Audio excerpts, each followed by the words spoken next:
Mayor, members of the City Council, I'll start by giving a brief department overview. The department responds to all hazard incidents in the community 24/7. Authorized staffing, current authorized staffing for the department is 33.5. The department has 2 fire stations, Station 51 in El Camino and Station 52 at Sneath and Earl. We operate 2 first-line engines and 1 truck company. All apparatus is staffed with 1 firefighter and 1 fire captain, 2 firefighters, with at least one of those being a paramedic. The department responded to a total of 3,717 calls for service in 2009, with engine 51 being the 3rd busiest engine in the county. Of the total call volume, 58% were EMS-type calls. Besides emergency response, the department provides fire prevention services that include fire sprinkler and fire alarm, plan checks, the highly successful auto row inspection program, mandated occupancy inspections, hazard analysis, our fire company inspection program, fire investigation, public education, CPR, AED, and first aid training, and participates with the other departments in the city's emergency operations program.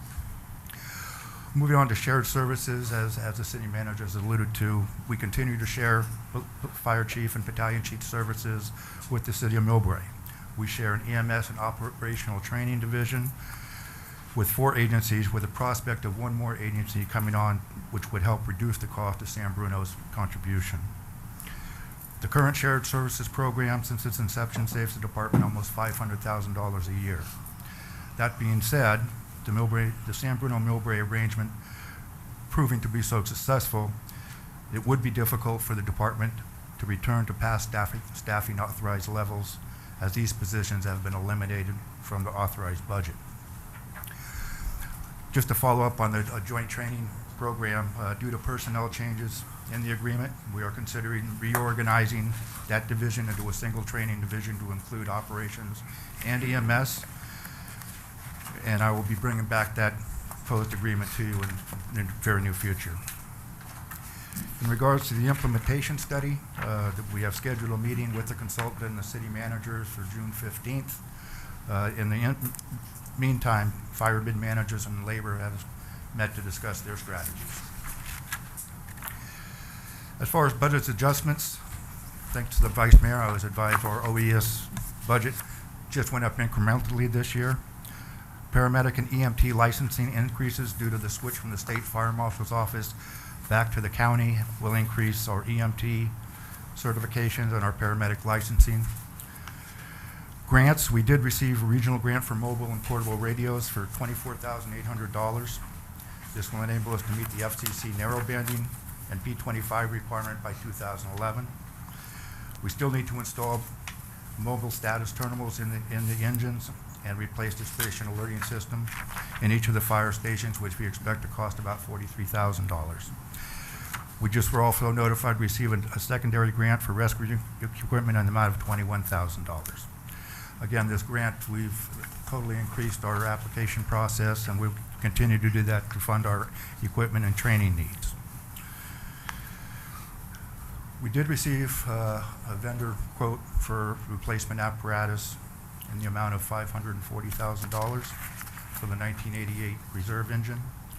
We are using an add-on bid or a piggyback bid from Portland, Maine Fire Department. This proposal is predicated on purchasing a 2007 diesel motor that is in limited supply. To wait, if we miss that model engine, we can expect the cost of the motor to go up $60,000. This is mainly due to the emission regulations. Every year they're increasing on us. We have deferred this purchase for over a year, and we anticipate difficulty servicing the reserve piece of apparatus due to parts acquisition. The apparatus not being NFPA compliant because it's an open cab vehicle, and the reliability. Just to touch on the reorganization, we are expecting 2 retirements prior to the first of the calendar year. 1 battalion chief and 1 firefighter position will be vacated. I will recommend promoting the battalion chief position and leave the firefighter position vacant until the final analysis of the implementation study is completed. As the city manager has indicated, this amounts to 6 months of salary savings. To offset this vacancy and ensure salary savings, we reassigned the fire prevention captain back to operations effective July 1, and as a matter of fact, he has been moved back to operations earlier. This will give us full staffing on all 3 shifts for the first half of the year, where we estimate will contain overtime costs. Some of the impacts regarding the reorganization are potential revenue loss in the Prevention Bureau, mainly due to sending out plan checks to private firm for compliance review. Only a portion of that workload can be assumed by the fire marshal, as he would concentrate on the major projects and mandatory occupancy inspections. The fire-based company inspection program remains to be in place. We will have support from the building department on this new business and occupancy inspections that will help with the workload issue. I look at this as an enhanced opportunity to cooperate with the community development department. As noticed in the training and conferences have been reduced to include mandatory training only. Career advancement training will be the responsibility of the employee, and all hose and equipment replacement would be for damaged equipment only. That pretty much concludes my presentation. Be happy to answer any questions. Through the chair. Rico? Just a couple. On page 120, line item 6401, city emergency plan training and instruction. Last year was 4,000. It's down. You're asking for 1,000. I'm just wanting to know that is that enough and sufficient for whatever training is required as far as emergency preparedness and other aspects? I think it is. I think we're going to do a lot of the in-house training this year. What the city managers instructed us, we'll do more in-house training and not outsource any of that training at this point in time.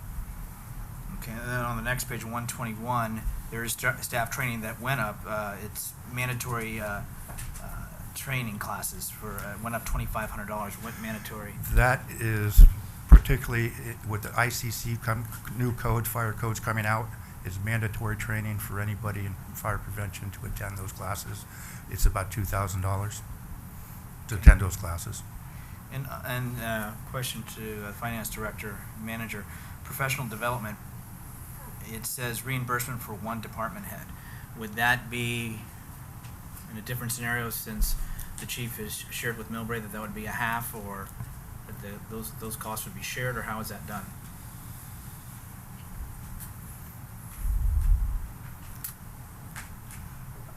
There is no reimbursement for one department head. My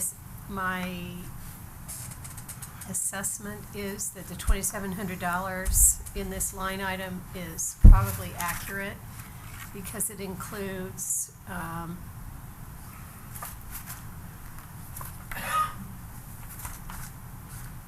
multiple other persons, and it also includes anticipated costs associated with our tuition reimbursement program.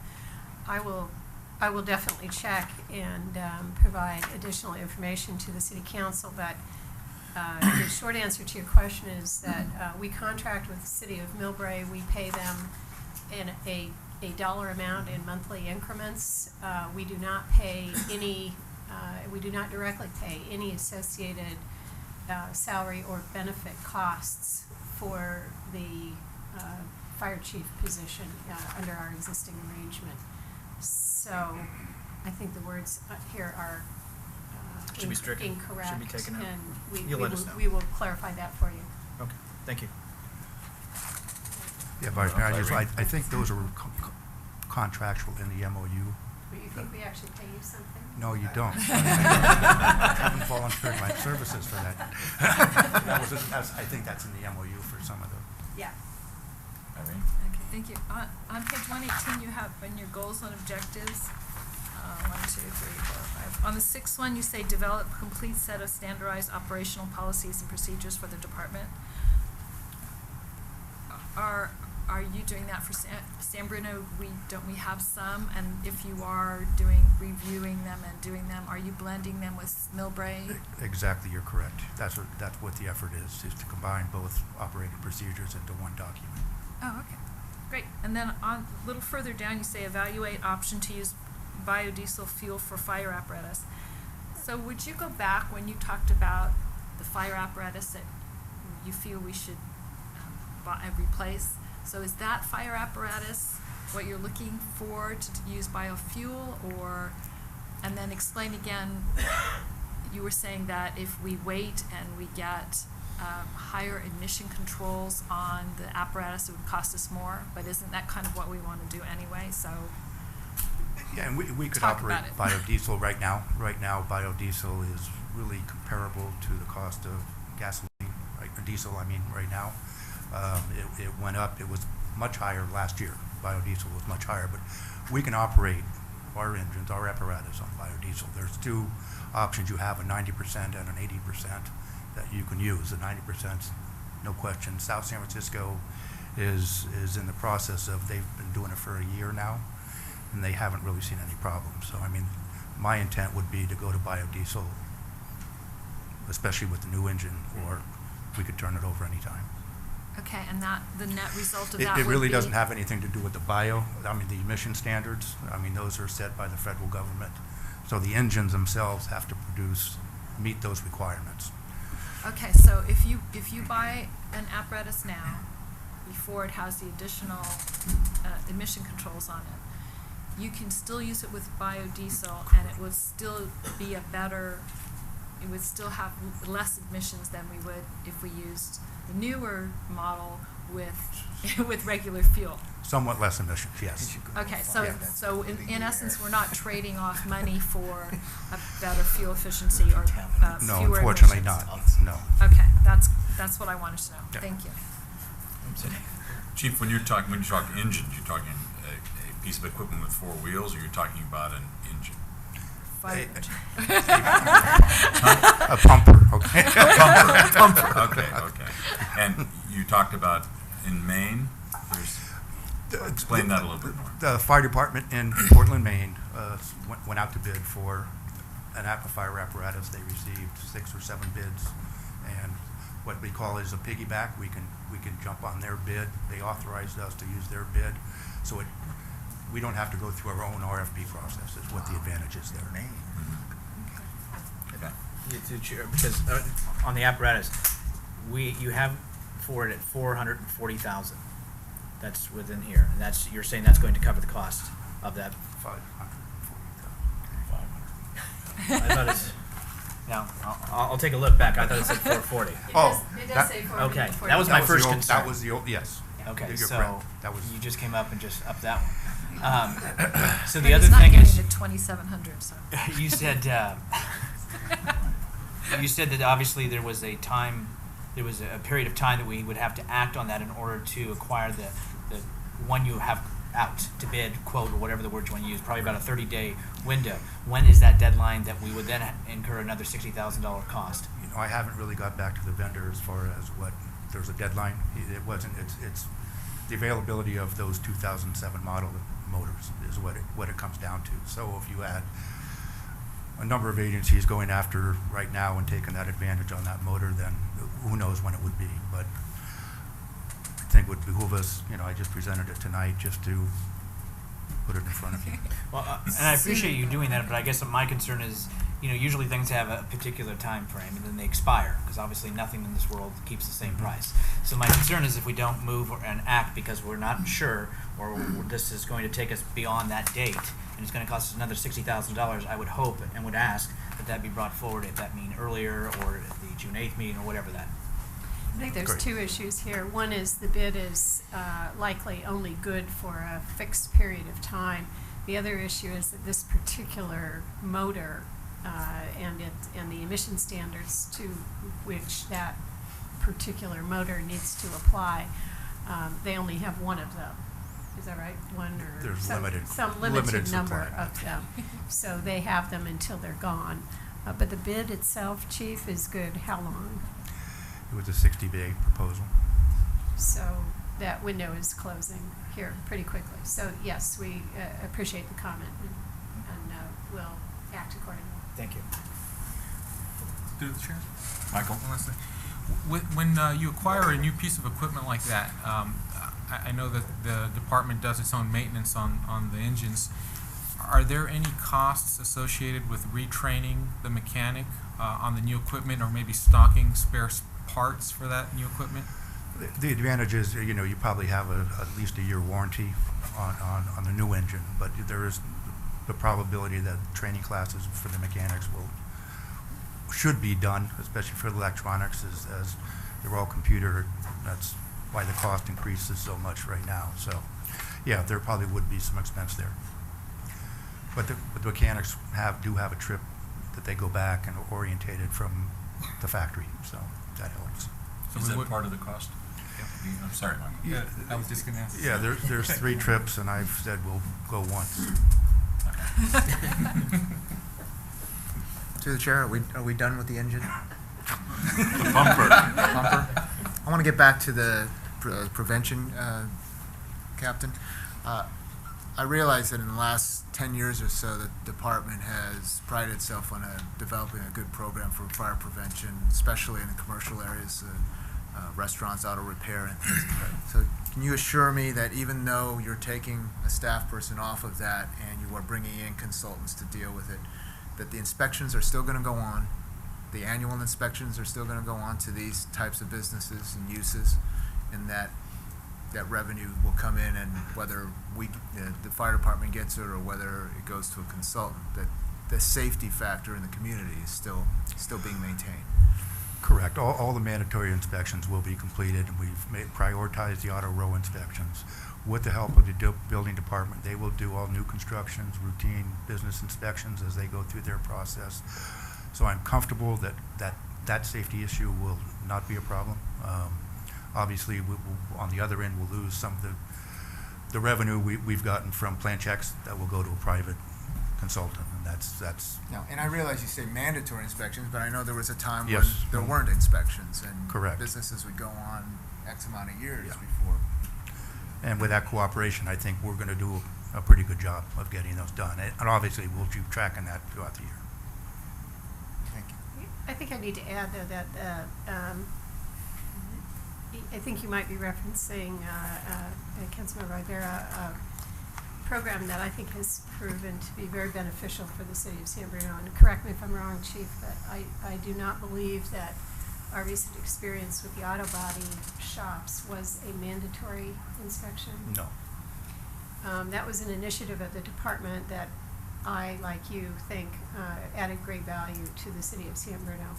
Things like that will not most likely be able to be conducted either at all or at the levels that they have, we've been able to provide them in the recent past. And that's not something that I would anticipate the building division would take on. The building division will cover those routine types of inspections at new development or rehabilitation building projects where they're checking to plans but not initiating, going out to a category of business and saying, okay, this is a hazardous type of business. We want to make sure you are using state-of-the-art practices. That is likely not to continue. Is that a fair statement? Well, the fire marshal's been assigned to do the auto row inspections Okay. as a priority. Okay, so At he'll this do point. as much as he can, Yes. I guess then, is a better way to say Well, it. I think I would like to see us revisit that at some point and see, No whether question. it's community building division or fire gets back into it, because I'd hate to see us go back, to the old days or whatever, and then find out that there is non-compliance in many cases and possibly very hazardous situations. One opportunity you have to do that is, as the chief mentioned, there is a anticipated firefighter retirement and corresponding vacancy. The chief indicated that it's his intent to leave that position vacant pending the conclusion of a consolidation analysis. Depending on the timing of that and any future actions related to consolidation, you might be able to have the capacity by not filling that position immediately, potentially running the risk of some overtime costs being incurred. But we may be able to work out a structure that allows us to continue that for some period of time. Okay. We'll certainly look at that. Thanks, Chief. Anything else at fire? one quick thing, but as police and fire, I've noticed there's no fuel costs increases. Are we feeling good? Are we optimistic about what fuel's going to cost? Certainly, in looking at the recent data, notwithstanding what's going on in the Gulf there's been some stability in fuel costs, and yes, so to your point, we haven't added fuel costs or increases in fuel costs as part of the budget process. Thank you. See ya. Questions of fire? No? Fire? Thank you, Chief. Community development.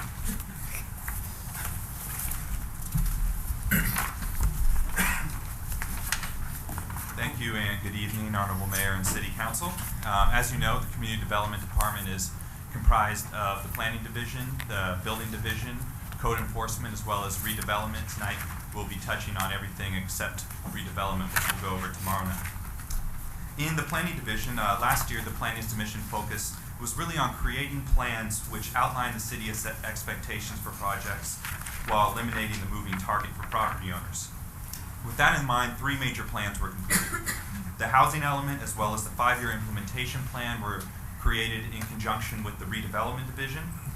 Both these plans have dozens, if not hundreds, of policies and programs that will need to be implemented within the next 5 years.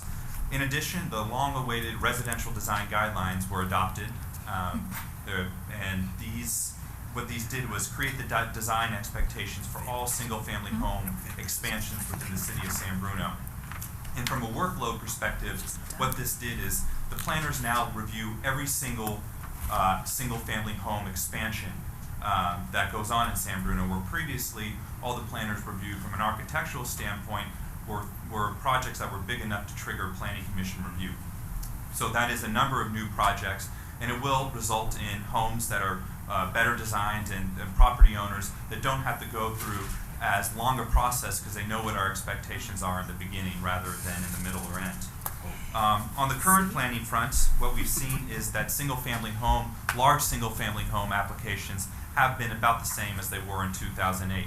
One positive sign, though, is in the last few months, or at least in 2010, a lot of the dormant applications, Glenview Terrace, Treetops, Cedar Grove, things that were approved between 2005 and 2008, recently there's been developer activity to resubmit those applications and move forward. And I think what you're seeing is a trend regionally, if not nationwide, is that a lot of the larger developers that have survived all of this are now taking a look at the projects that have dropped to a price level that they can afford to go in and buy these. One example of this is the Cedar Grove project.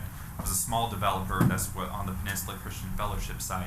A small developer went out of business. They have 16 entitled homes, or 14 entitled homes. Lennar is now looking at this project and has submitted a pre-application for this project to do a slightly different project, a revised project that will require additional review, but they are confident in the local area to move forward with the project.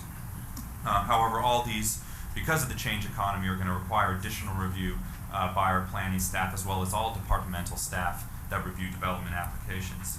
In the upcoming year, our primary focus in the planning division will be on the zoning code update as well as the transit corridor plan, completing those 2 planning processes, as well as continuing and making a smooth process for these developers that want to come in and reactivate these dormant projects.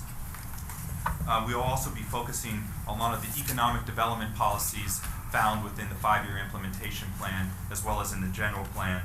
However, due to the loss of the senior planner position over the last few years, as the current planning applications come back online, that will result in a delay of a lot of the implementation of these long-range planning goals.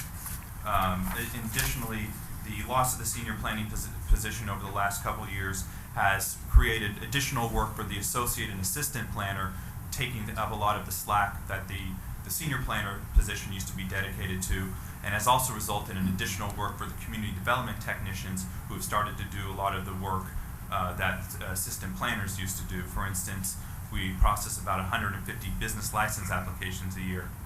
Those used to be done by the assistant and associate planners. Those are now done by the community development technicians and also a lot of the front counter work. In the building division, as the city manager mentioned, what's unique about the building division is we take in revenue from large projects in a one-year time frame, but the impact of that work is spread out amongst 2 to 3 years. One example of this is the SNK project. We took in between $1 million and $2 million, upwards towards $2 million in building permit revenue back in 2006 or 2007, but we're still doing work on that project now. When the project is, and when these large projects are in full mode, Luke or John are actually out in these projects for half a day a lot of times, if not a full day, doing inspections. So there is a lot of workload associated when we do have these large projects. And if Treetops does come in this year, you will see the building inspectors on this project for at least a half day a day over an 18-month to 24-month period. So with that in mind, the overall division's primary focus will be on continual improvement review and inspection services. This also includes now doing some of the fire department inspections. And what this will result in is longer days or longer inspection times for some of the building inspectors, possible delayed inspections. We can't fit all the inspections in one day. Some homeowner may not get 24-hour turnaround for inspection services. It'll also be a reliance on the community development technicians to provide some of the front counter services that the building inspectors normally do when they come back from inspections. So usually, if the inspectors are here in the afternoon, they can help out when homeowners have questions at the front counter. The community development technicians may have to do that. On the code enforcement side, I think one thing that we will really focus on this year, you'll see a goal saying we want to focus on the code enforcement strategy guide. And what that is to do is kind of take a long-range planning approach to code enforcement and really remove the moving target that a lot of property owners feel that they have when trying to comply with code enforcement cases, and that staff sometimes feels when trying to get a process down that will work every time and work towards an ultimate goal. What we'll do is really look at what are some preemptive strategies that we could take in this code enforcement strategy guide. What is our actual enforcement timeline for each individual type of case, and what are reasonable and responsible resolution timelines for different types of cases. What is the council's expectation for garage conversions? What's the council's expectation for resolution of weeds in the front yard? So really taking a look, drilling down on each individual type of nuisance or code enforcement violation and seeing what we could do with our staff that we have right now, realizing that without the police department's help, there will be some impact on our code enforcement officers, and what's a reasonable timeline for each type of case moving forward. With that in mind, we'll also rely on increased partnerships with the planning and building divisions to help bring code enforcement cases to an end result. So I could take any questions at this time. Irene? Okay. I have a couple clarifications. On your goals on page 158 and then on 169, on 158 you say prepare green building guidelines and encourage implementation, but on 169 you say continue to promote green building by developing a green building ordinance. And if we're going to eliminate one, I'd go for eliminating the 158 and go for a green building ordinance. I realize that it's a little more work. Yeah, no, I think you bring a good point. I think it was looking at it from two different perspectives. One was really building the standards at the planning review stages for some of these projects. We have a green building checklist, but it's not mandatory at this point. So making some type of mandatory goals that a developer has to achieve on any type of large project. But obviously those could even, if you have a code that says you have to do it, then they're going to have to do it. Yes.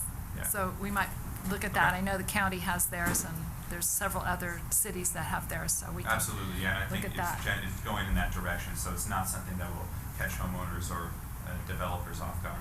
Okay. And then the other thing I want to say in general too, one of the goals you have down here is to provide customer service goals of next day inspections, which you just talked about how that may not be possible. Mm-hmm. And in general, as we go through all these departments and we're reducing the service level to whatever extent has to be, I hope somewhere in there we let our residents know that they need to expect a different level of service, because that nothing angers people more than expecting 24 hours and they get 36. But if you tell them 48 and they get 36, then they're happy. So it's all in expectations and how much they know. So those are my only comments, and I do hope we work toward a green building ordinance. And I just want to say I'm excited that you've done so much work and finished up the general plan and the architectural review and all those things. They're tremendous accomplishments. Thank you. So. Rico? We'll start in the planning division. The only comment I want to make on that is more than half of each of the line items are reduced. The professional services, contract services, reduced immensely. The way I calculated it, it's like $125,000 less than last year in that division. So. I will say though, a lot of that is because it was the zoning code ordinance that was a one-time type charge. So I will take credit. I would have stopped right there. But that's still, there's a lot of other line items that were reduced. No, go ahead. Going to the building, there were a couple. I want to keep giving compliments. No, that's not you. It's not too many. Don't do Page that. 171, tools and equipment. There's no increase, and I appreciate that, but it's the annual purchase of various items, flashlights, etc., and it's repeated as it was last year. So I'm just wondering, are we replenishing that each time? Is it as needed, and it's just a budgetary item, or? Because I don't know how many times we For things like continually replace these safety things. boots, they generally go through one pair of boots. Like their shirts, their safety boots, they generally go through one of those every year. So a lot of those are reoccurring costs. So we buy safety boots for both building inspectors as well as the code enforcement officers. They wear them for a year, they're worn out, and they buy another pair. So, sometimes we don't go up all the way to 500, but there are years when we do. Okay, that's fair. Under 6409, that's the special projects / events, which is graffiti and nuisance abatement services.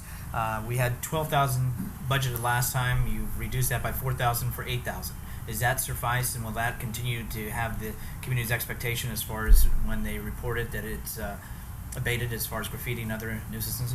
I believe so, and it's in large part due to the police department's done a great job of apprehending some of the main graffiti people that have been causing a lot of these nuisance violations. So what we'll see is, there'll be a big rash of graffiti. Police will catch someone, and there'll be a great reduction in that amount. So we actually have seen a reduction in the overall amount of graffiti that we've had to go over and paint. So that reflects the budget reduction amount. There was a line item of 6304, office equipment maintenance, that you had for $500 last year, which is not in this budget. So is that everything's looking good, or we don't need it, or was that something that should be? Offhand, I don't know what that budget item. I believe it was something to do with our contract for our copier, and that may have been moved to a different area, but I'll double check on that and get back to the city manager. On page 173, line item 6702, publications and subscriptions. I'm showing that up 3,000. However, that is specifically for the getting the building code books updates, which are every 3 years issued, and so that should go away. Correct. The next budget. And then just to the manager and finance director, on page 172, is that a repeat? Is that repeated from page 171? Some of that? I'm sorry, which line item? Well, just when you get to page 171, you go to operations, and then you go to page 172, and it says operations. Is that a? Yes, that's a repetition in error. Okay. Yes. Oh, I see what you're saying. Didn't save money. It's just okay. Too bad. You done? I'm done. Ken? To the chair, Oh, I see, they just doubled. out of building permit revenues, from my experience, are you seeing any difference in increased revenues based on the department's evaluation of projects, project evaluation? I've experienced it, and so I would think that you're getting a little more a little more revenue per Correct. project as in the past? Yeah, I think what we're doing is we're actually, because of the valuation table that the council adopted as well as our valuation method, we're actually getting the permits that reflect the amount of work that's associated with that project. Before, I believe the council knew that we didn't really have a standard valuation method. I believe we adopted it 2-3 years ago that set the actual price per square foot for construction. So we didn't really have a bargaining game at the front counter when someone would come in and say, no, I'm doing it for $60 a square foot, when you knew it was really costing them $150, $200 a square foot. So yes, I'd say on a per project basis, we may be actually realizing the actual amount it's costing us as a department to deliver that Well, service. and you know, it's a bone of contention with me, because if you've got a project that's valued at $400,000 and a project that's valued at $350,000, you're going to get more money for the higher value, but you may not get any difference in inspections, you know, as far as what it costs for that inspector to do the project or even review the project. So I'm just happy that we're getting some consistency in it. My other comment is I can appreciate the code enforcement priority change, because I believe we need to revisit that. I think, speaking for myself, I don't know what my colleagues think, but we need to be a little more efficient with that code enforcement, and now that building department's getting involved, to what we originally wanted code enforcement for was the visible blight and the visible nuisance that our community deals with. I think I've been part of it where I think staff has really gotten really involved in projects that have dragged on for years and years and years, and there are in many cases legal ramifications, and in many cases there's just stuff that hasn't really been a nuisance to the neighbors, but have been enlightened to the city, and we can't just drop it. So I think there's a lot of cases like that are still pending and will continue to be pending, that are going to take up staff time. And I think we need to try to either make a decision on how we're going to deal with those, but more importantly, deal with what's really visible in our community. I mean, you mentioned the grass, the weeds, and everything, and I think we're still experiencing those. I agree. Thank you. Michael? Anyone else? Thank you, Aaron. Thank you. Community services. I'm going to pee in my pants pretty soon. That's all right. Let's plug on. Thank you, Mr. Mayor and council members. Tonight, I will give an overview of the program's 2010-2011 goals and the budget impacts for each of Community Service Department's 5 divisions. The Recreation Division main program areas deal with aquatics and sports, the summer use of the pool, which is getting extended through the agreement with the San Mateo Union High School District this year. It will proceed into the fall and also allow for some community programs through that time span also, as well as many of the sports leagues and camps for both youth and adults. A wide variety of enrichment classes offered at the Recreation Center and at various outside locations. The rentals of indoor and outdoor facilities, including the 14 picnic sites. The special events, over a dozen special events each year, from music concerts to holiday celebrations, etc.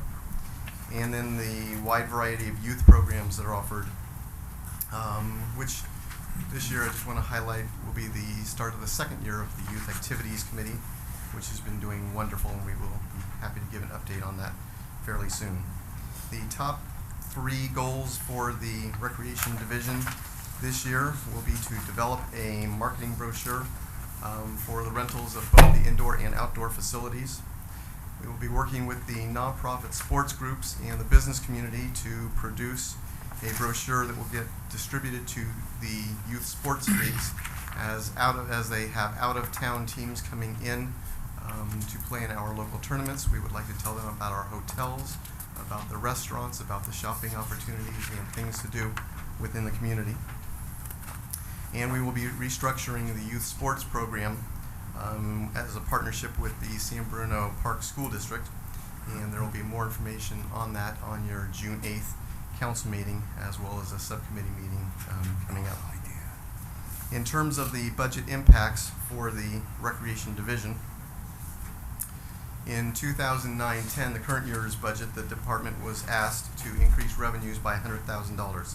This goal is on track and is being achieved through an increase in participation levels, as well as an increase in offerings to the public. An example of new offerings would be that there's been a push to do more on-site enrichment programs at the schools, the elementary schools after campus. So it has not been a large increase in the fees charged, but more in terms of the participation levels. As part of the 2010-2011 budget strategy, the Recreation Division is again being asked to generate $100,000 in new revenues. The bulk of this will come from some rentals of facilities and some new program ideas. As I mentioned, the San Mateo Union High School District will be using the pool this fall for practices for water polo teams throughout the district. And we currently are undergoing a shared services with a recreation supervisor in charge of aquatics programs with the city of Burlingame. The Parks Maintenance Division, its main program areas are parks facility maintenance of the 18 parks areas, tree maintenance, taking care of our urban forest, the maintenance of our street medians and our right-of-ways, and the sports field maintenance, the heavy use of the 22 sports fields that we have throughout the community. The three main goals for the division this coming year will be to create standards and to produce an equipment replacement schedule for all of the facilities in all of our parks throughout the city. And then the next two are working with the Public Services Department. One, to work on the renovations of the medians, El Camino Real, Lower San Bruno Avenue, and Sneath Lane. And also to work with the Public Services Department on the Lions Field Synthetic Grass Capital Improvement Project. In order to look at different budget impacts, last year the Parks Division, we sat down and came up with a priority list of services. And the safety issues ranked number one: tree emergencies, playground maintenance, athletic fields, grooming them, making sure that there's no debris out there, parks restrooms for sanitary reasons.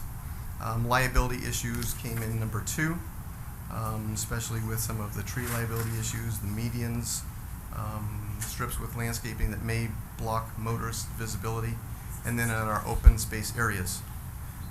Numbers 3 and 4 are both aesthetic issues due to the high profile or low profile areas within the community.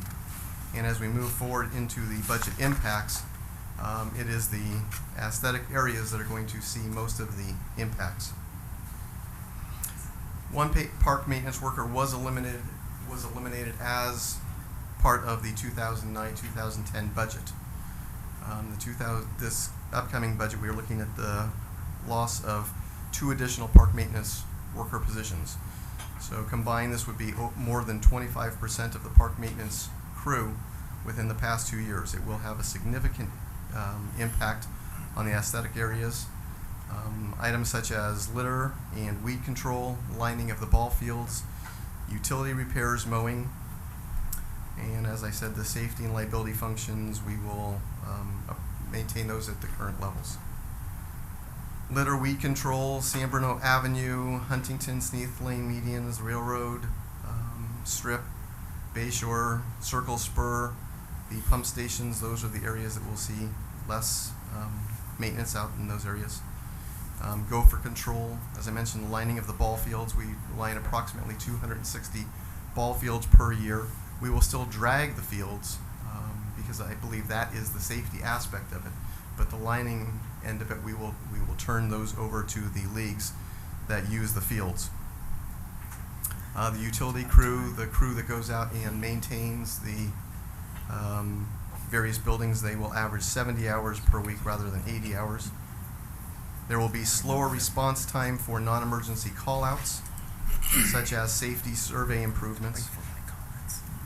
And the mowing of the lower profile parks 7th Avenue, Buckeye, Fleetwood, etc. Those will be done at a lower frequency. And as the city manager mentioned in her opening remarks, that the parks crew has had many new areas of maintenance responsibility in the past couple of years. These include San Bruno Avenue medians, the railroad strip, the spur track, Bayshore Circle, the Wells Fargo site, Summerfield EVA, the Maple and Forest Lane pump stations, and coming online in the near future, within the next 1 to 2 years depending on the site, would be the new train station landscaping, Phase 2 of the San Bruno Avenue medians, and the new pump station landscaping requirements. In the Senior Citizens Division, the main program areas, one of those is all the programs that are supported by the Area Agency on Aging, such as congregate lunch, transportation, information, and referral programs, a wide variety of recreation programs and classes, sports programs, senior, and then the senior center operation itself. The senior division's goals for the coming year will be to formalize the relationship between the city and the Nutrition Site Council, the nonprofit fundraising arm that works with the division. The replacement of the 21 passenger vehicle, the van, we hope to have that completed by late summer or early fall as the grant funds become available to us. And then the division would like to generate more revenue by organizing additional fundraising events as those opportunities present themselves. As the budget shows, there will be a restructuring of a position in the administrative staff of the seniors division, and this will result in a number of program changes. While the restructuring details have not yet been finalized, the following service pack impacts are examples, although these are subject to be tweaked a little bit. But there will be a reduction in number of programs offered to participants, potential reduction in the number of trips to some of the local vehicles or the sports leagues and some of the special events. The monthly calendar of events will still be published to the public, but the weekly coordinating calendar of classes and events will not be continued. And there's a chance of eliminating some of the special events or the intercity softball challenge between San Bruno and Redwood City. Library services. The main programs are the collection, the maintenance of the collection. And I don't know if everybody's been following us on our Facebook account or on the e-newsletter or Twitter, but later on this week, we do expect to have the 400,000th item checked out through circulation, and there will be a little bit of celebration that will be a new record for us. We have seen roughly a 10 to 15% increase in circulation materials, so we are averaging somewhere a little over 30,000, maybe 35,000 items per month are being circulated through the library. Another program area is the public service, including the reference items or some of the educational programs. Some of the other programs that we offer are things such as the story times, the summer reading clubs, some of the special children's programs. And then the technical support for the computing, whether it is the new loan program that we have with some of our laptops or the computer stations. The three main goals for the library division for this upcoming year would be to begin the conversion to our RFID technology, radio frequency identification technology. Will allow the patrons to check out several items simultaneously without the need for staff assistance. That's an item that you will get more details on during the CIP budget when that's presented. But it is a goal of the division. Why bring it up at this point? Also, we will be completing 2 projects associated with block grant funds. to remove barriers for persons with disabilities, and the work on that is going to begin very soon, getting wheelchair access to the mezzanine level, as well as creating a seating area and with electrical access for those that do bring their own laptops.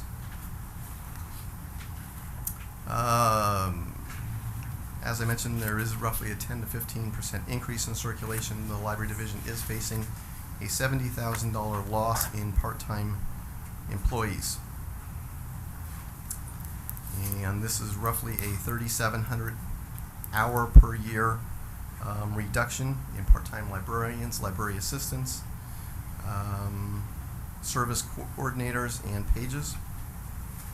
It will necessitate a reduction in the number of hours that the library operates from the current 55 down to 43. Just as historical data on that, in 2002-2003, the library was open 63 hours per week. It was dropped to 59 in 2003-2004 and continued until this current year when it was dropped to 55. The projected 43 for next year will be a 32% reduction over the last 8 years. To achieve the 12-hour decrease in service hours, staff would be proposing a complete closure of the library on Fridays. Right now we are open. Friday hours were reduced with this current year by 4, and so we would just not open on Fridays. There would still be some staff in there doing administrative functions that would free them up to be on the desk when the other days the library opens. Mondays through Thursdays, rather than opening at 10 in the morning, we would open at 11 in the morning. Rather than closing at 9 o'clock at night, we would close at 8 o'clock at night. The Saturday hours, 10 a.m. through 5 p.m., would remain unchanged. So those people that have typical office hours Monday through Friday still have one day during the weekend when they can visit the library and handle their business.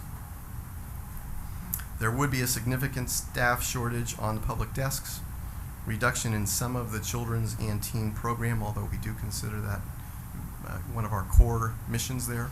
So we will try and keep that as brief as we can, but there will be some impacts in that area. And there will be delays in filing holds and processing of new materials.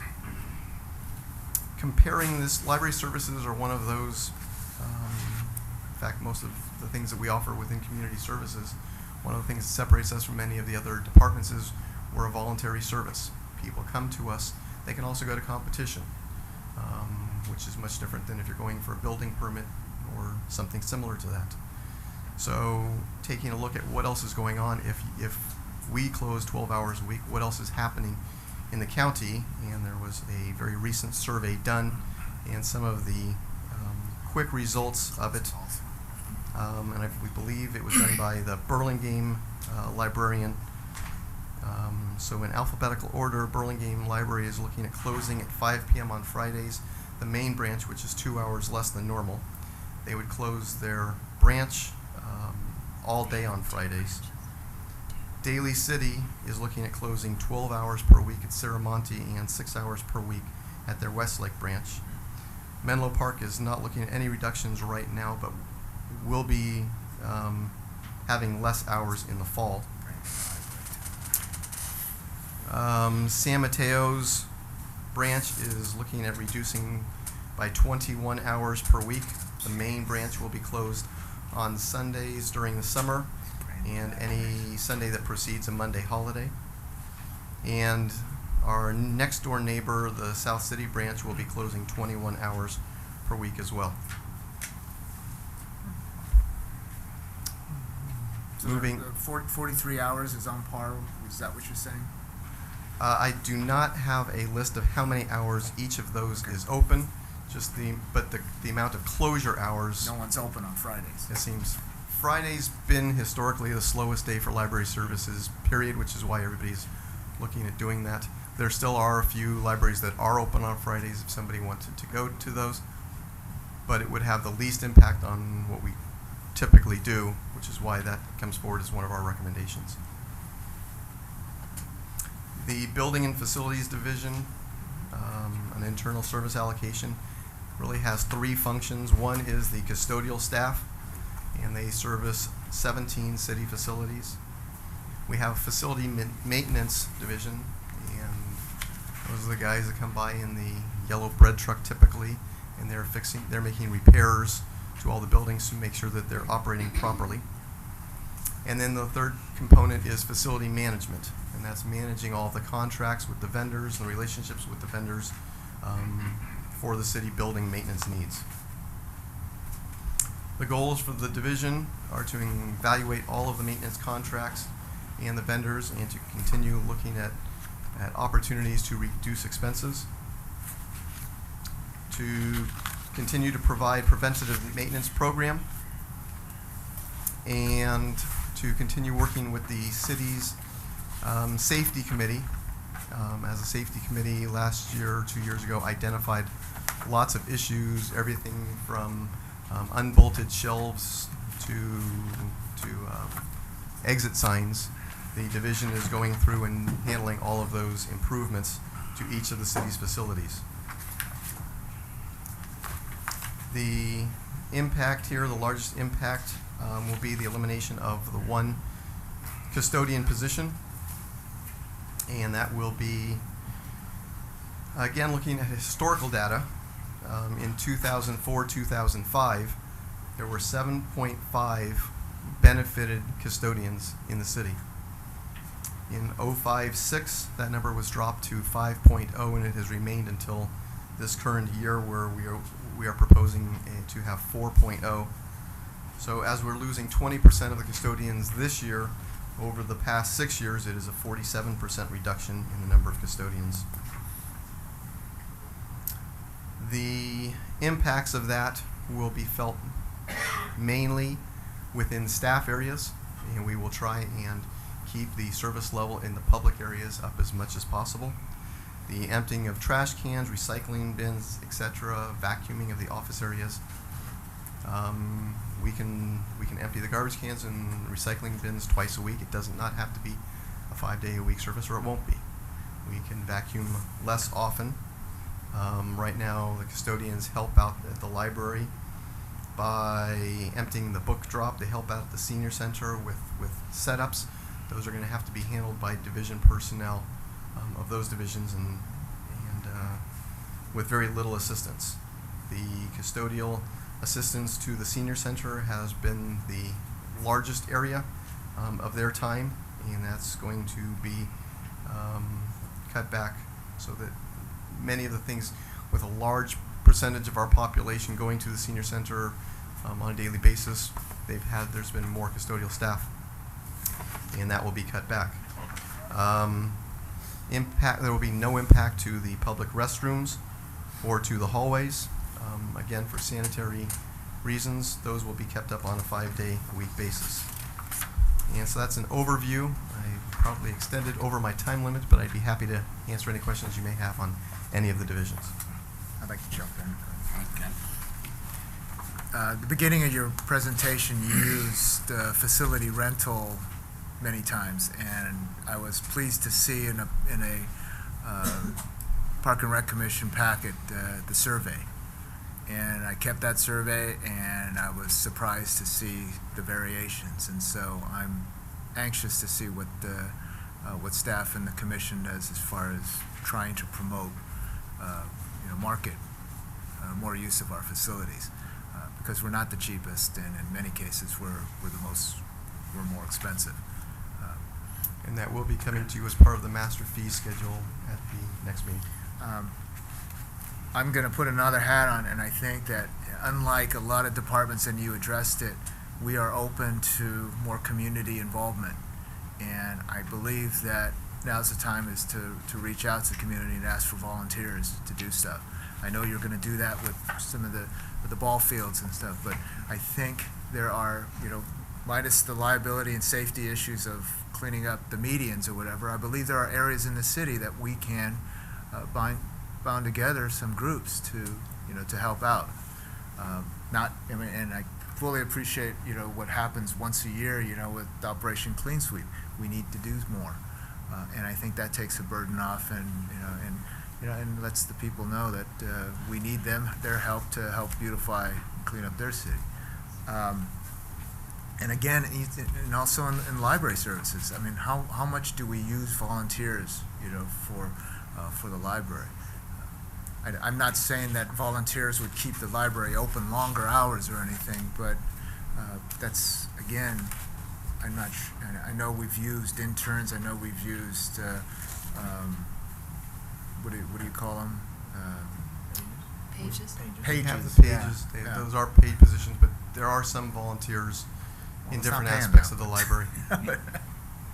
So, I mean, I think, like I said, unlike the, other departments, facets of our community, of our city, that recreation services is something that we can probably look into to get some help from the residents. And I would also throw into that mix, we know that the volunteerism has been fantastic at the senior center since its doors opened, but we're going to make another pitch, and Wendy and her staff are going to be talking and seeing if there's even more ways that the impacts of these reductions can be lessened through the use of volunteerism. So we will be exploring that in each of the divisions. And I think that's, without saying, I mean, we do it on Thursday nights, but maybe there's more use of less experience. You don't have to be a senior to volunteer at the senior center, in other areas. Irene? I have a couple things all over the ballpark. So just to start, on page 183, you talked about developing a brochure with information regarding local dog parks and all that. Right. I think that's a great idea, and it's nice to have something to hand out to people, but is it possible to also do some kind of link on our city website that would direct people to the cities that have dog parks? I don't know if that might be something to look at. I noticed, and you talked about developing the youth and middle school after-school sport program with the San Bruno Park School District. I think that's an admirable view, and I hope it's successful. I'm sure it can be. I was thinking if there's other things that we can do with them, mostly in purchasing supplies, that would create an economy of scale. I don't know what they do for, I'm throwing things out, basketballs or whatever kind of equipment that they typically purchase that we also purchase, maybe that we can coordinate something with them that would be beneficial for everybody. Just a thought with that kind of thing. So I hope that works with you. I just want to also talk about the library a second, which I'm sure everyone knows is near and dear to my heart. I want to point out to people and the audience that from 2005 till now, we've seen a 47% increase in use of the library, and that's despite the fact that the library is 4 times as smaller than it should be, or 100 times smaller than it should be, and has all these problems with it. But our staff, and the staff has even been reduced, but we still keep up with all those things. So I want and hope that you pass on my commendation to everyone who keeps doing things. I have a couple concerns with the reduced hours you're talking about. Will that impact any of the summer reading programs that we typically do? I know when my children were younger, I relied on going to the library, and the summer reading program was outstanding, and I know it still is. So will that impact? It will not impact any of the summer reading programs. Obviously, those that are coming in to use the services, etc., but we are not looking at any changes to the summer reading program specifically. Okay, that's good news. If I may touch on a couple of those other items. The dog park, that's one that we have our intern working on. He is, I don't want to throw in a bad dog park joke, but I won't do it. But he is taking the lead on that project, and he's contacting all of the municipal agencies in San Francisco, San Mateo, and Santa Clara counties, asking for the information. So the idea is not everybody has to duplicate all of those types of facilities. And so we do want to be able to give people a booklet. Also, yes, have it online on our website for people to see. that says where are all these opportunities.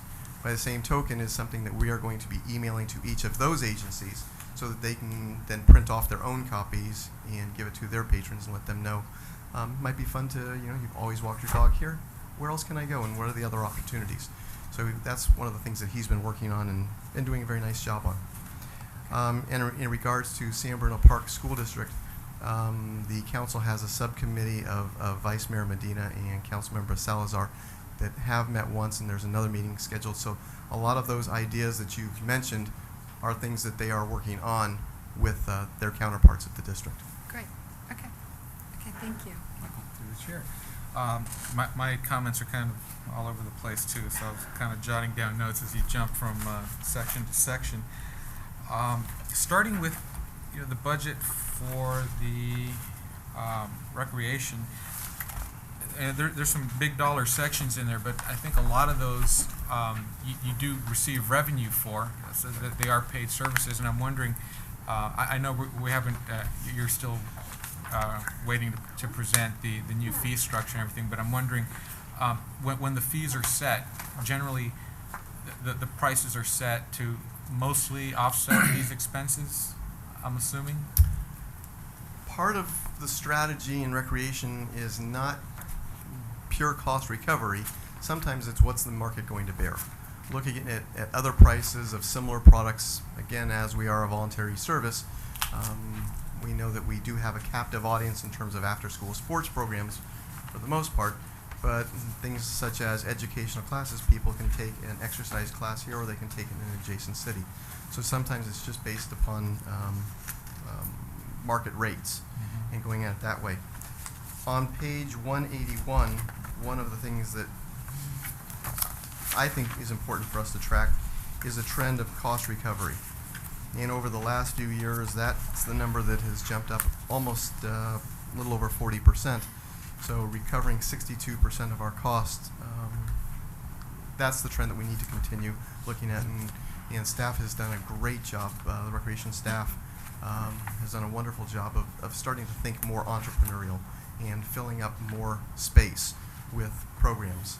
A lot of what we do is still human service component, and it's for the benefit of the public. We're not trying to raise revenues on the tree lighting ceremony or the Easter egg hunt, even though there's staff time involved in many special events. Those are just quality of life issues. But on some other programs, yes, we do try and maximize what we can. Sports league, adult sports leagues would be one example where we do try and go to cost recovery. Okay. As we start talking about reducing our maintenance of public areas, what kind of thought process is going into making the public areas maybe a little more resilient? And by that I mean, having maybe grasses that are more weed resistant so that we don't have to go pull weeds as often, or drought tolerant would be nice too, but it's not really pertinent to this. Possibly having more garbage and recycling receptacles available so that people are less likely to throw garbage on the floor, things like that. We do talk about those and we do think about those. Sometimes the best time we do that is during capital opportunities when we can make a change. What we're talking about to Lions Field is exactly one of those opportunities where we are looking at reducing maintenance costs by over 500 hours per year, and at the same time providing more staff, more service to the public. We've had an extremely wet winter, and I know that doesn't come as a shock to anybody, but the amount of days that Lions Field has been open is very small. I don't have an exact number on that, but we've had far more rainouts than we do typically. Well, if we can, and unfortunately the capital dollars are not plentiful at this point, but when we do spend those especially, we need to be looking at opportunities where we increase service to the public as well as decreasing maintenance costs due to the staff time. When we did sit down with public services and went over the improvements to the upcoming train station, there were lots of points that were made there, different landscape areas where things were changed to make it a much lower landscaping level, things that needed attention more often. a wall. One originally was going to be tiered with landscaping at each level. High level of maintenance required for that. The idea was changed during the discussions, and we did appreciate partnering with Public Services to have those meetings between them and the JPP, or between Caltrans. I noticed that the library has a contribution to equipment reserve, and I was wondering, are those reserves earmarked for specific things? Are they for book replacements or building maintenance? What do those go for? Really, and I'll let John tell me if I'm wrong, but it's really towards facility improvements more than anything else. And it's one of the sources that we've identified as a potential source when we do the RFID improvements. That might be a way to capture some of that. But it was looked at the bigger picture items. Okay. All right. Yeah, because I guess I am a little concerned that, not really concerned. I want to make sure that we maintain the library, that there's always, that we make it a nice place for people to go, that the equipment is always going to be in good shape, and that there are always going to be books available for the kids to read. So, I think one example of that is we did use some of the grant funds to do the wheelchair access, which will be started within the next couple of weeks, and we did use a little bit of those funds to carve out an area on the mezzanine so that we will have a new carpet area. We've pulled back some of the library shelves. It will be just a reading room. There will be a place for people to go and plug in their laptops. So it's those types of improvements that I think we can do, even on a small basis, while we're still waiting for the large renovation or the new replacement. okay. And finally, are you tracking internet use at all for the library services to see if that's being fully utilized? We do track it. I don't know if we have specific numbers, but I guess we could come back with a report and give you more information at that through a memo through the city manager's office. Yeah, and again, since we are reducing hours, I want to make sure that people are not only aware of it, but competent to use it. So if there's something we can do to help people use that avenue, that's available 24 hours, 7 days a week, that would help alleviate some of that, some of the pain caused by the closures. In a sense, as long as the opportunity is there, if I can make a quick commercial plug, that one of the things that we did add this year that's been extremely successful is we had a small grant to purchase some small of those mini notebook computers, and somebody can come in and they are loaned out. You can check it out. You keep it within the library, and that's been very successful and helpful, and so a lot of people are taking advantage of that as well. Through the chair, Anything else, Irene? I just want to clarify something, Michael. When you're talking about the internet access, it's the people, and my understanding is people come to the library who do not have computers or internet access. So when the library closes, they don't have anything, which is one of the real tragedies of not having the new facility where we could increase that, or having to close the library. So. No, I was referring more to, you can go online and you can renew a book that you've checked out, or you can reserve a book. You can do some sort of things that you might need to go to the desk for normally. You can do those things online. So just want to make sure people are aware that they do have that resource. Oh, I at see. least. Okay. Schedule your use. Sorry, I also misunderstood, but yes, we Yeah. will give you. We can give you an updated report on that. Good. I also agree with Mr. Iber. I believe your division is pretty ripe for some type of volunteerism. Some of the other departments just aren't able to do that kind of thing. Maybe it's an adopt a park program or some kind of thing, especially for the smaller neighborhood parks. I think it would work out great. So I just want to, agree with you on that. You can buy a park. You can buy a park. Adopt a park. Cheap to start. Ruane Park. Okay. Anything else, Through the chair. Randy? Yes, Rico. On page 185, on line item 6419, other services, there's an increase of $30,000, which is the online class enrollment service. Can you enlighten me? It is a line item that was just not placed in the budget in the previous year when the division purchased a new component of the registration software. So there's more fees that are attached to it. We put $30,000 in here last week. Last year it was not put in the budget at all, so essentially the division was starting $30,000 in the hole. We realized that we should account for it, so it is in here now. We are tracking that and going back and doing the calculations. We think it's actually going to come in much less than 30,000. Hopefully that number is somewhere in the low 20s, but it is a new number for the budget. Okay, and that's for people going online to, at home, and that's how they're going online, and that's what we're getting charged for. How is that done? Even if you come in and sign up for a class at the recreation center Mhm. at the counter, and we take it and we process, the company, Class, is the name of the registration software. They get a percentage, even if it's done face-to-face. Percentage is a little bit higher online, and some of that has to get picked up by the registrant, not by the department. But some of their other charges, and we're trying to work with the finance department to try and lessen these as much as we can, which is why we will be able to come back with a much lower number than this. If you want to reserve a conference room, or if you want to reserve a room in the recreation center, a fee goes to Class for that. They get a percentage of any revenue that comes in per the contract. Any revenue that comes into the division, they're getting a portion of. It even goes to the extent where if we were to follow the letter of the agreement and process refunds, and you have a birthday party, you give us a $400 deposit, you end up leaving the room perfectly intact, we give you the $400 back. If we put the $400 into the regular system and then send you a refund, we lose money on that transaction. Class gets a portion each way, coming and going.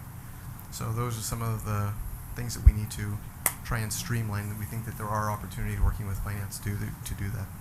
I'd be interested to understand more of that, because it seems like even if I go into the counter, we're still being charged. We are. So even though, well, I guess this is just because we're using that program. That's Correct. why we're being charged. Correct. On item 6141, which is printing, copying, and binding, it's down 3,000, so that's great. However, you were able to work that. It's great with the 3 recreation activity brochures, so we're maintaining the 3. Cost is cheaper, but you also talked about developing a new brochure. So I'm trying to understand, if we're going down 3,000, maintaining what we have, and then trying to increase a new brochure, how are we going to balance or pay for that? The other brochures are going to be more of the small pamphlet size. It's not going to be the full distribution types. But you're right, I did use the same terminology, and maybe I should clarify that. However, the large reduction in the printing of the brochures, that's a project that we started last year by partnering with 3 other recreation agencies: Highlands Recreation District, City of Millbrae, and Daly City. And it's always nice to have that little bug in there. And this year, Danielle has gone back out. It was a 1-year contract. The prices were lowered from the printers.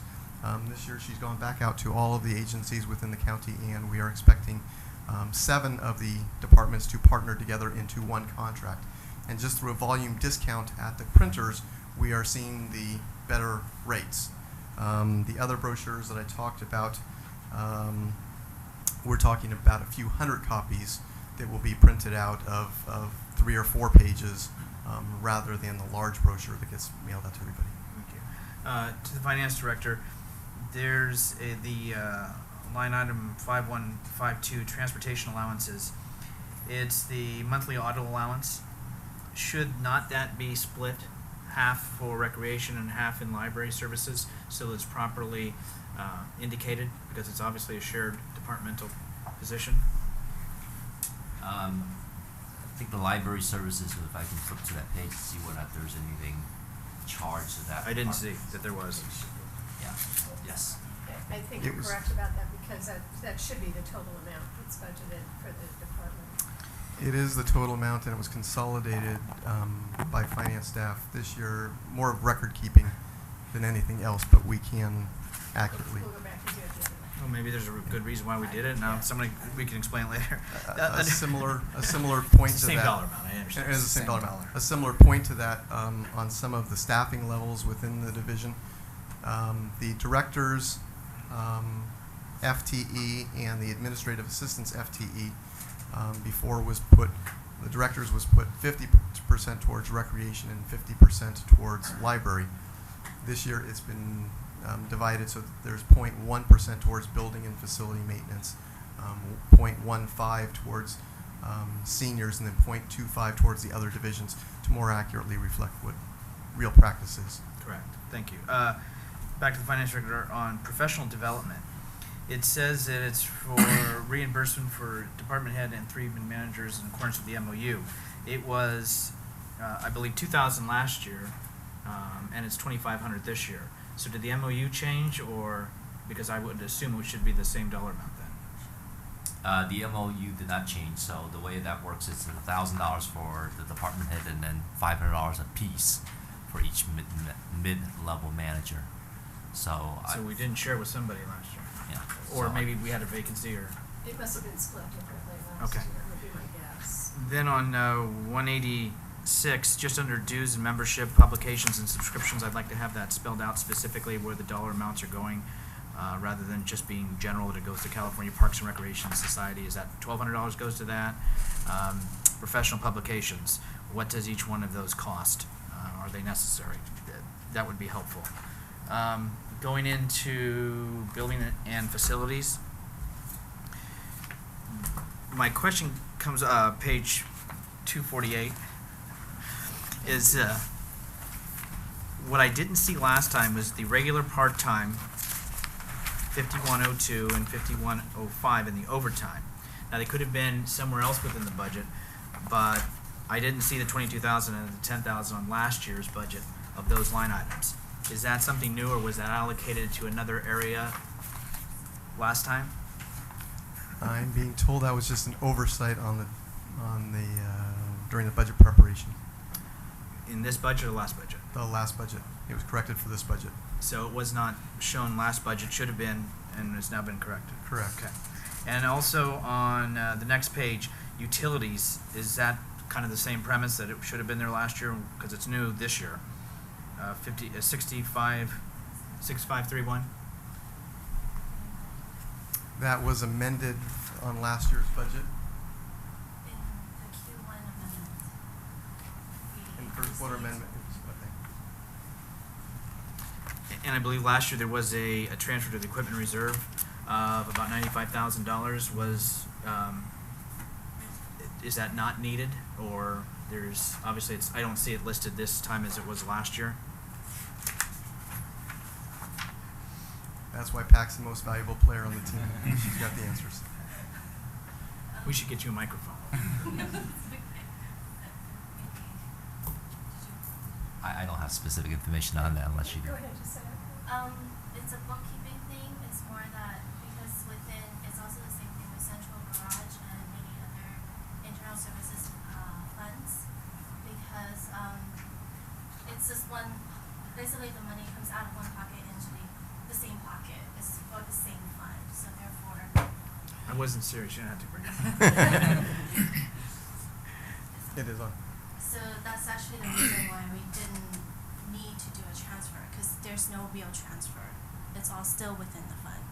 It's different for general fund. General fund, we actually transfer to a completely different location. We track it completely differently.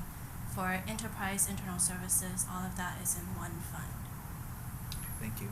And the last question, on the energy debt allowance, I noticed that that's now gone within the divisions here. Is that because we're done paying that? And No, there's actually 2 more annual payments or 2 payments for 2 more years that's sitting in the general fund now. okay. That's being paid for by the general fund. So that's where it's now Yes, gone, that's instead of correct. divided up in between the divisions or departments. Thank you. Anything else? Thank you. Thank you. Okay, human resources.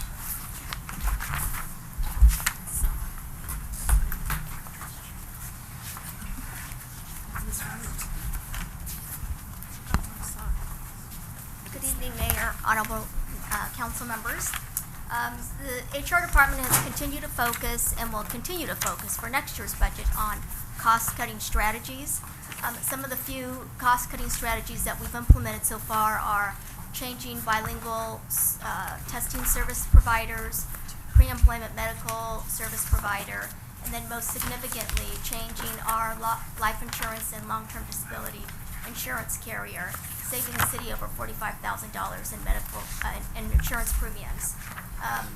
As the city manager mentioned, that we eliminated the HR secretary position, which will have creates an impact on our department by reducing phone coverage service and clerical coverage.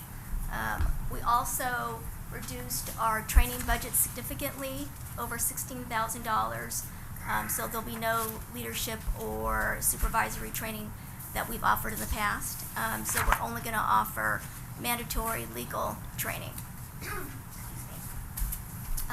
With anticipation of the reduced recruitments for the city, we've reduced our recruitment-related expenses over $26,000, since we will anticipate lower recruitments and for the vacant positions. And that concludes my presentation. I'll be happy to answer any questions you have. Wow. It's getting late. Through the chair, I think you just about answered the question when you were saying, because even in the medical exams, I know it went down dramatically. And do you still feel that we'll maybe utilize the 15,000, or potentially not, considering the situation that exists? You've already cut it down drastically. Right. The cost per medical exam when we do a pre-employment medical exam has reduced. So our recruitments have reduced. So that's why there's a significant reduction in cost. But overall cost per exam has reduced. But I think that the amount that we've put in there will cover unless there's a huge surge in recruitments.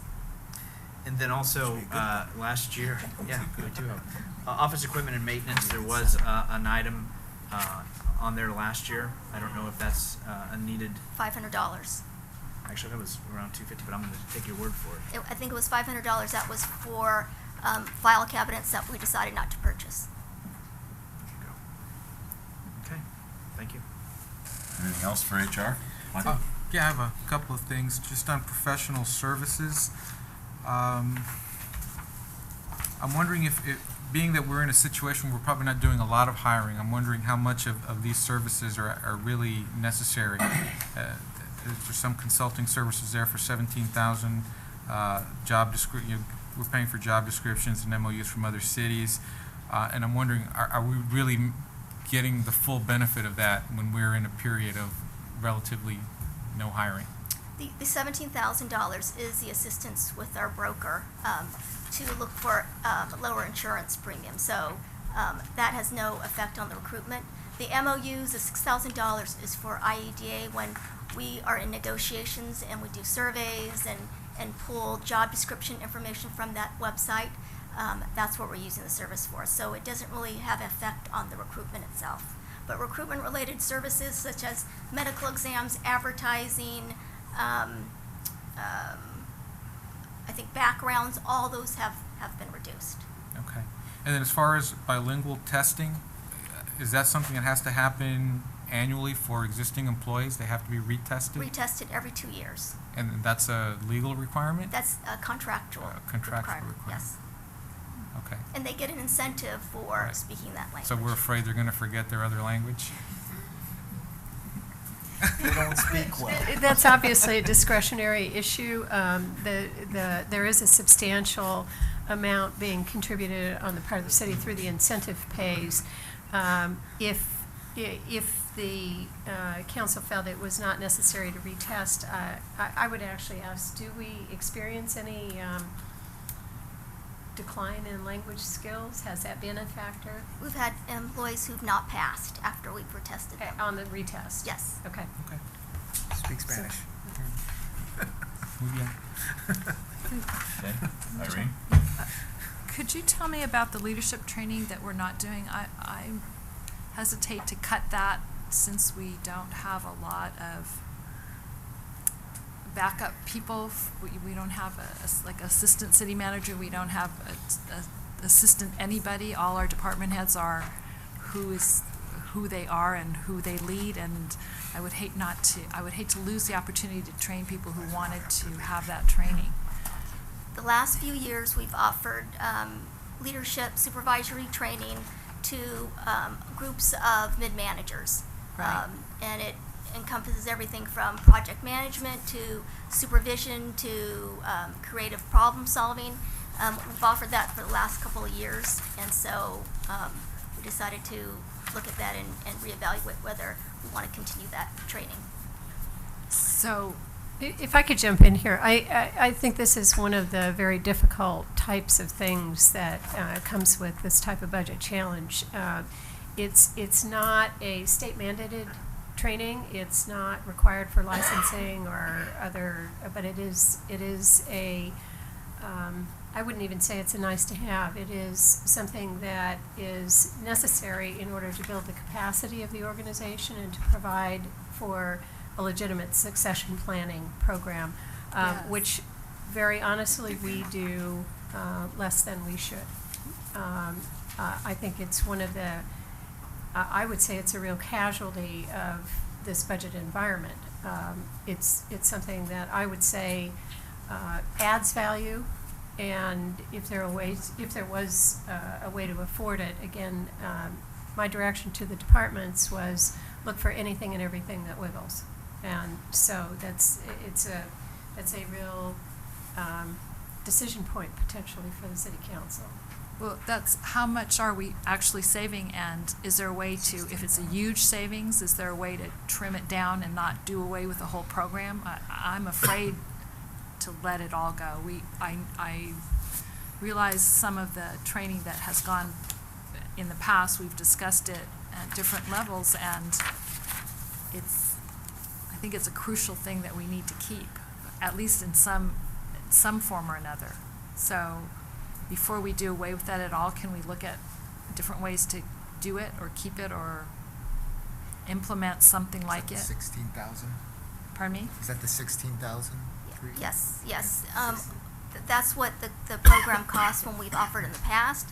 What we can do is look at other providers who may not offer the entire program, but maybe bits and pieces of the program, and add more money to the training budget, but not cut the 16,000 totally. Yeah, maybe if you could talk to the people who took the training and saw what parts were they felt was the most valuable, and their department heads, and what they found was the most valuable to the city as a whole, and find something that went that way. I would strongly recommend that we keep that, or some form of it. I don't know what you guys think, but it's my statement. Anything else for HR? Thank you, Peggy. Finance. Thank you. It is getting kind of late, so I ask the pleasure of the city council whether or not you want me to continue tomorrow. I promise to keep mine relatively brief. You're relatively brief. Go with it. Go. Okay, the finance department. Finance department consists of two work units, administration and then revenue services. The administration department provides all the city departments with the oversight of all the city's finances. This includes preparation of the budget, review with the city council of the quarterly financial performance, and also providing monthly updates to each of the department heads. The department also does a lot of regulatory reporting, including reports to the State Controller's Office. We also do the annual CAFR, which is the audit report really provided by the outside auditors. The Revenue Services Unit provides the customer service and utility billing for about 11,000 accounts, and also provides billing for and collects the business license of about 3,500 accounts. Initiatives that we have for the upcoming fiscal year includes revenue compliance monitoring. Potentially that will lead to additional business license revenues for the city. And and also a work effort in coordination with the city council to potentially look for revenue measures that may include the landscape and lighting maintenance district, potentially a utility users tax, or a visit of the local sales tax. As discussed earlier in terms of staffing cuts in the HR department, the loss of the HR secretary position, the potential impact it has on the finance department is that we may be looking to provide clerical support services. These are routine clerical work that includes filing answer phones for the HR department, kind of as a backfill for their lost secretary. This also may then translate into potentially a little reduction in the front counter hours and an increase in wait time for customers who we serve. So this is kind of a brief summary of the finance department and the effects on the current budget in terms of our work plan. Okay. Specific questions for finance? I do. Irene?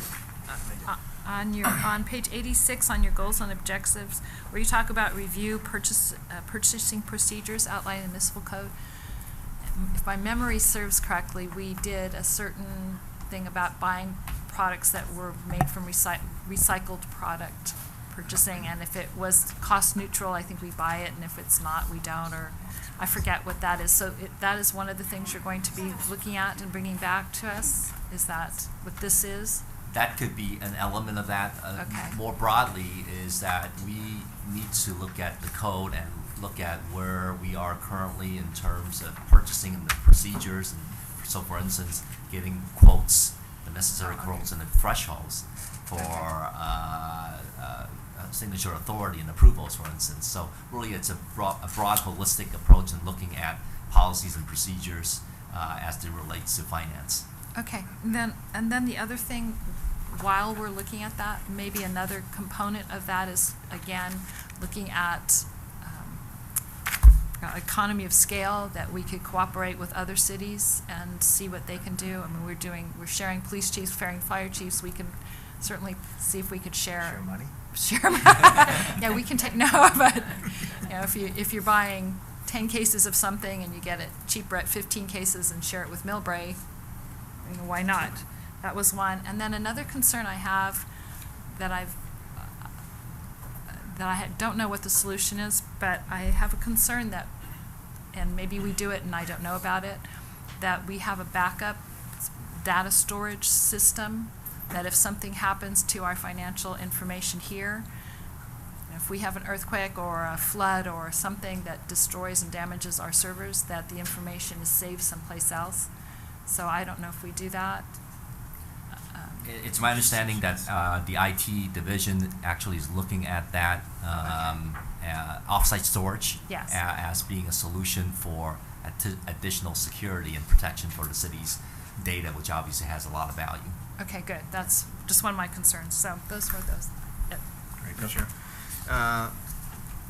Going on what the councilwoman said is I thought we were already in, as far as backup, I thought there was already something in progress, and then it was stopped. It was about a $30,000 need in order to finalize a complete backup.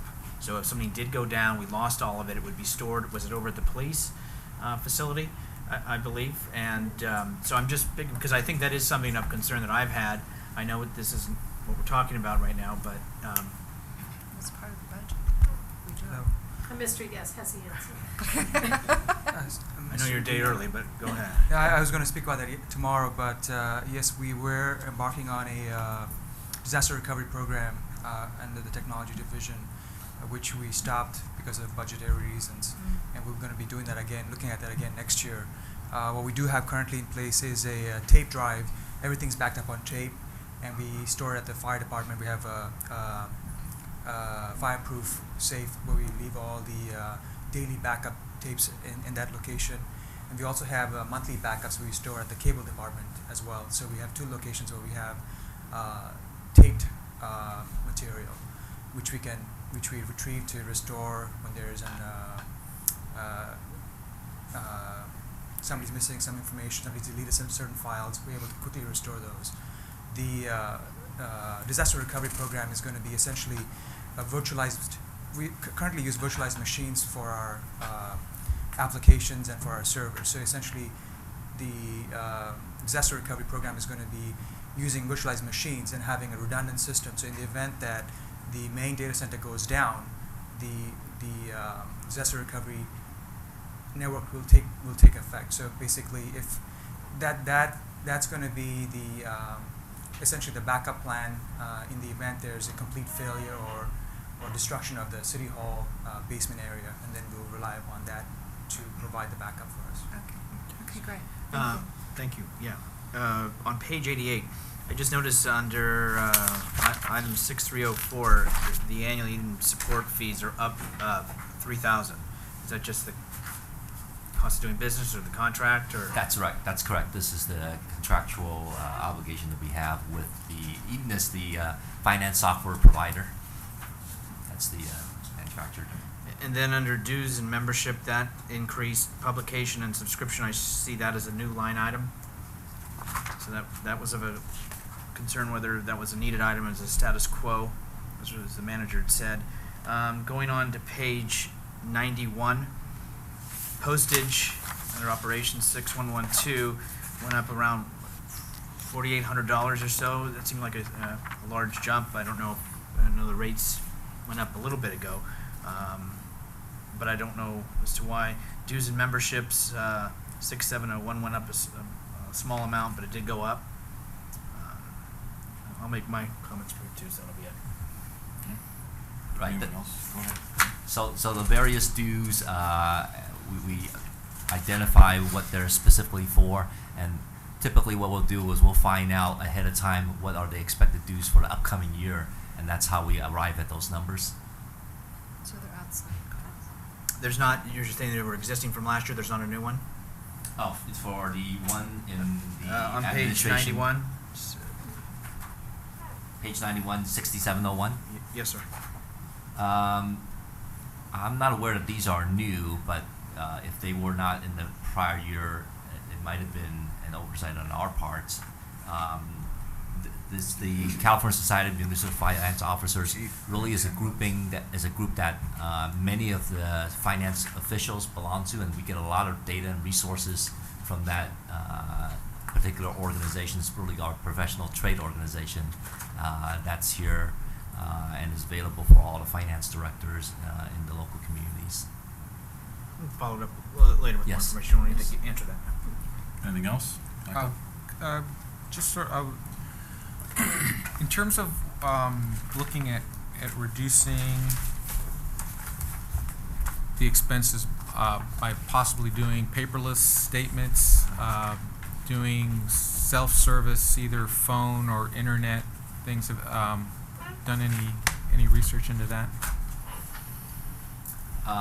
No, not in particular. In terms of going to e-statements and things like that, one of the things that we're trying to do, it doesn't necessarily save us a lot of money, but I think it saves some time, is that things like getting documents from banks or instead of getting paper statements, we're in our departments. And in terms of the bills that the ones we send out? Yes. There's postage costs, there's paper costs. That's correct, and certainly is an item that I can explore some more in terms of some cost efficiencies associated with doing those things electronically. Okay. We do, through our utility billing website, we went live with the utility billing website about 2 years ago, and we allow people to pay their bills online, and they have the choice at that time to go paperless, and so Wait, we can- have had people over the last 2 years start to choose to go paperless. Oh, thank you. Ken? One comment that comes up is, what is the value of reduced counter hours? I mean, will the department see some, I guess, added work time, staff time, or is there a value in having actual closed hours at the counter? Sure. In looking at potentially reduced counter hours, part of rationale is to be able to provide some of the missing clerical support Right. that HR is going to lack, because of the loss of the HR secretary. In terms of benefits for the organization in having potentially, the half hour or 1 hour, it allows us to use that time potentially to address other needs and or to do more planning. To talk about things like, are there processes that we can look at to improve and enhance that will yield some savings for the organization, not necessarily specifically to the finance department, but really globally for the entire organization. How can we do things more efficiently and, see some real cost savings as part of the outcome? Well, I think with the closures of the library, I think, in my experience with other municipalities, is that you just train the public to come at certain times. And so, like community development and possibly finance and public services, you close there's days that you're closed, so that you can, the staff can concentrate on, on office duties and things. So, I think that is something that, as much as the public may complain or whatever, but they'll get used to it. I'd rather have them plan their day to come, just like that now they're going to plan their days when to come to the library, instead of having to stand there and wait, and get frustrated because someone is too busy or something. So I think that's something that, a lot of the departments could consider. Any other questions, discussion? And we will temporarily adjourn this meeting to 5:30 tomorrow, when we will continue our discussions.